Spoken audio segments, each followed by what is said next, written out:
여러분 안녕하세요, 타일러입니다.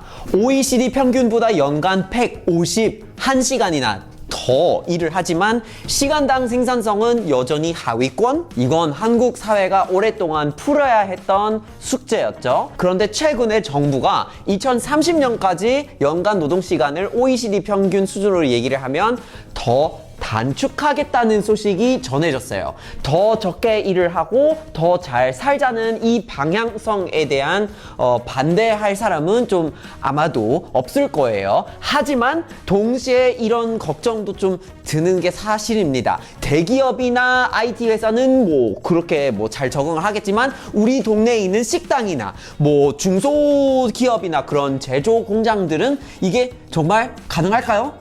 혹시 노동시간도 줄고 월급도 같이 줄어가는 건 아닐까? 오늘은 이 실노동시간 단축이라는 거에 대한 논쟁의 본질, 요거를 이제 단순히 시간 문제가 아니라는 점, 그리고 이 거대한 사회적 실험을 앞두고 있는 한국이 무엇을 준비해야 하는지 깊이 있게 한번 얘기를 해보려고 합니다. 우리가 가장 먼저 따져야 하는 부분이 있어요. 그건 바로 실노동시간 단축을 복지로만 바라보는 시각, 그거예요. 물론 워라밸이 중요하고 그건 좋아지면 또 싫어할 사람이 없잖아요.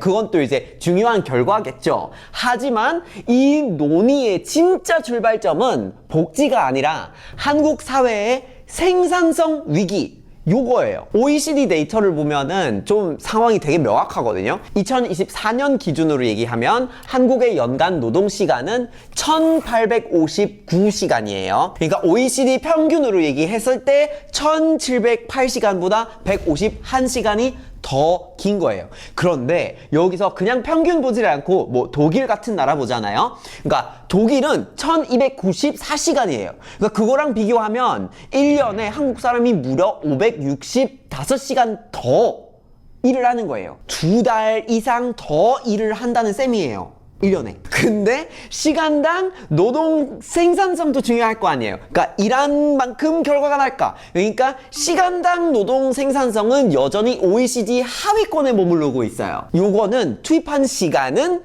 산출물이다. 이런 되게 어떻게 보면 오래된 산업화 시대의 그런 공식이 더 이상 실제로 세상에서 작동되질 않는다는 거를 강력하게 보여주는 증거예요. 그러니까 들어가는 만큼 바로 그렇게 나온다? 그렇게 되질 않은 세상이 됐다라는 거예요. 실노동 시간 단축은 이 낡은 관성을 가지고 그걸 깨고 어떻게 하면 같은 시간 동안 더 높은 가치를 만들 수 있을까? 1시간을 넣었을 때 그거보다 덜한 건 받지 말고 더한 거를 받을 수 있는 방법이 뭘까? 요 질문을 던지는 생산성 혁신의 요구, 이렇게 좀 보시면 될 것 같아요. 두 번째, 다시 생각해 봐야 되는 부분도 있어요.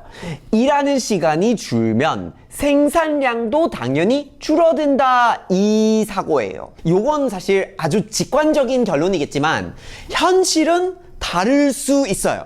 그러니까 Parkinson's Law이라는 파킨슨의 법칙이라는 게 있어요. 그래서 일은 주어진 시간을 다 채울 때까지 팽창한다 라는 법칙인데, 그러면 반대로 얘기를 했을 때 이 법칙에 따라서 시간을 의도적으로 단축을 하면, 줄여버리면 그 시간 안에 일을 끝내려고 여러 가지 이제 바꿔보겠죠. 업무 밀도를 극적으로 좀 높이는지 뭔가 방법을 찾아낸다라는 얘기예요. 근데 단순한 이론이 아니에요.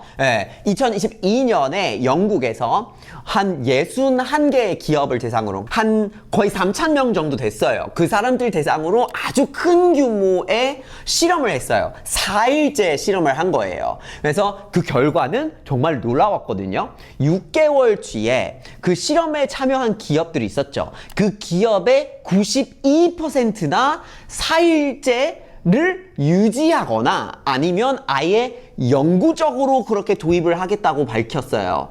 그러니까 생산성이 떨어지기는커녕 실험 기간 동안 매출이 이전의 같은 기간이랑 비교를 했을 때 평균적으로 35% 증가를 했고요.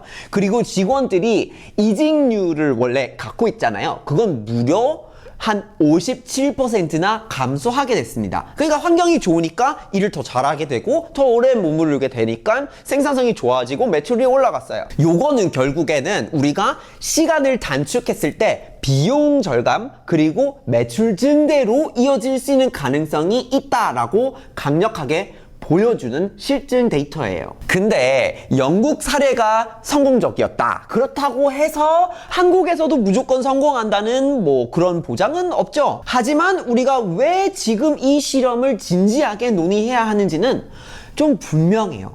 가장 큰 이유는 지속 가능성 때문이에요. 현재 한국에서 장시간 동안 노동하는 시스템이 있죠. 요건 사회의 가장 큰 문제인 그런 저출산이나 번아웃의 핵심 원인이 되는 것 중에 하나라고 볼 수 있을 것 같아요. 그래서 아이를 낳고 기를 물리적인 시간이 없고 그리고 직장인들은 에너지가 고갈이 되어가고 있으니까 당연히 번아웃이 있고 저출산이죠. 그러니까 실노동 시간 단축을 한다는 거는 사람들한테 시간에 대한 어떤 주권을 한번 다시 돌려주려고 해보자. 출산하고 육아를 감당이 그래도 가능한 어떤 선택지를 좀 만들어보고 어떤 내수 소비를 좀 더 촉진해서 지역 경제에 좀 활력을 좀 불어넣으려고 하는 그런 필요 조건이 될 수 있을 것 같아요. 또 중요한데 다른 이유는요. 인재 확보입니다.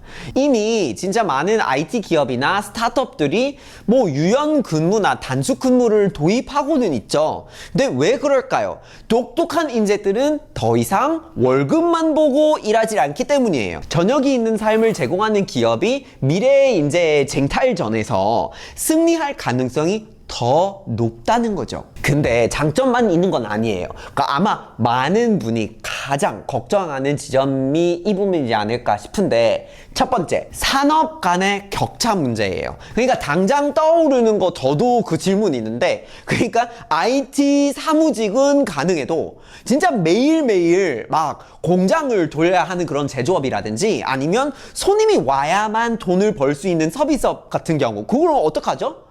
그런 질문이 떠오를 수밖에 없잖아요. 요거는 이제 노동시장 양극화라는 심각한 문제로 이어질 가능성은 있어요. 그리고 두 번째, 비용 전가 문제예요. 특히 중소기업 사장님들 같은 입장에서는 노동시간은 주는데 임금은 그대로 주라고 하면은 결국 인건비 부담 때문에 사업을 좀 접게 되거나 아니면 뭐 줄어드는 시간 안에 일을 더 좀 다 끝내라고 압박하면서 업무 환경이 좀 안 좋은 쪽으로 갈 수 있는 가능성이 또 있겠죠.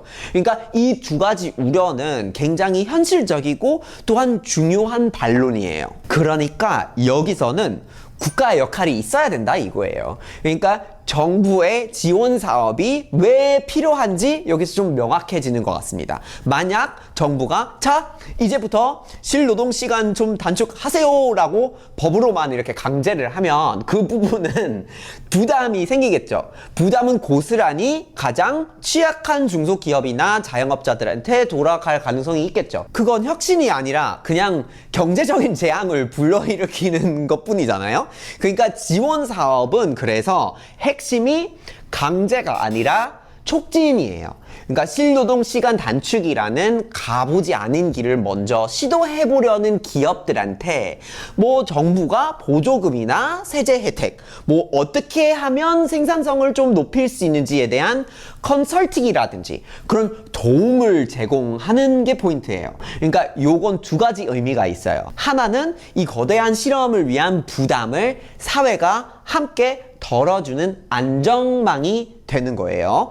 그리고 또 다른 하나는 이 실험이 전개가 될 수 있도록 해주는 촉매제 역할을 하겠다는 거예요. 그러니까 이 지원금은 복지 비용이 아니라 한국 사회의 낡은 생산성 패러다임을 바꾸기 위해서 필요한 사회적 R&D 투자로 보는 게 맞습니다.